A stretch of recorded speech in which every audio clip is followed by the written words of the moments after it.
it's me again, Alhaj Vlog. Matagal na tayo nagkita-kita ulit. So, sa salukuyan po, nandito tayo sa Tando Batu, Luk Sulu.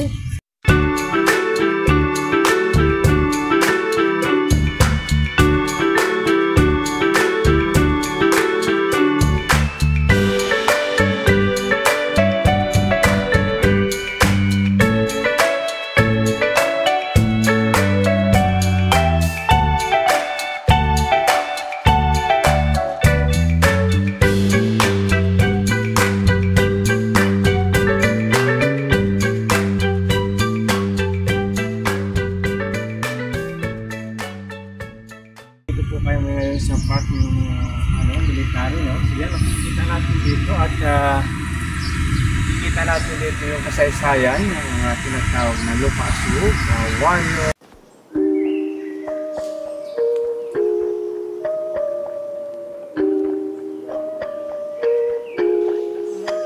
Punta tayo dito sa kabila. Ito yung natiwalong panahon na kasaysayan. So, yan.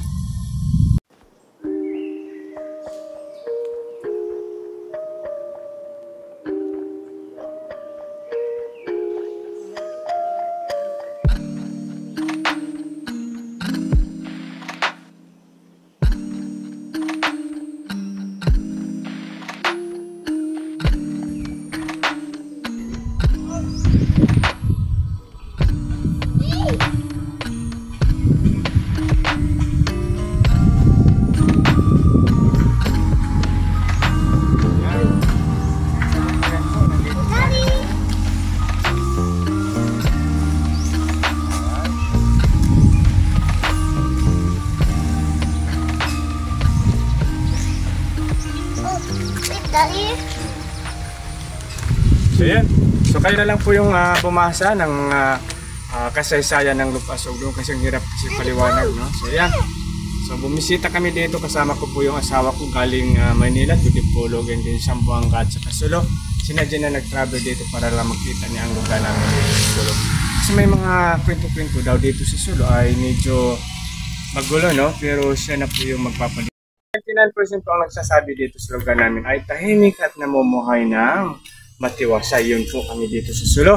Kaya kung mayroon po kayong marinig na balita na ganun-ganun, so kayo na po ang marunong mag-judge. So hindi ko naman masasabi kasi kung galing sa akin, baka sasabihin ninyo pa na parang walang katotohanan. Pero kayo na lang ang magsabi kung ano ang kapis po ng Sulu. Alright, so yun, it's me again, Alhaj again. Alright.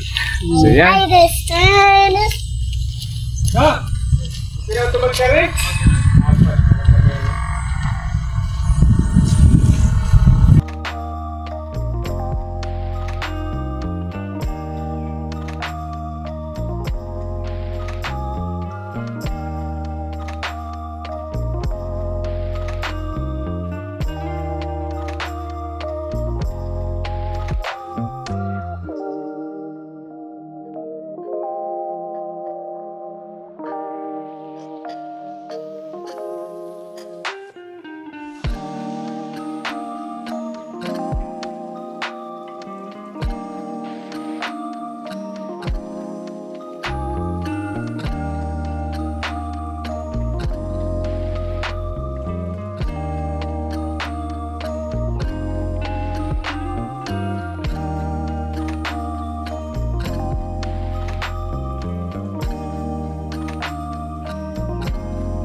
What are you doing? I'm taking video.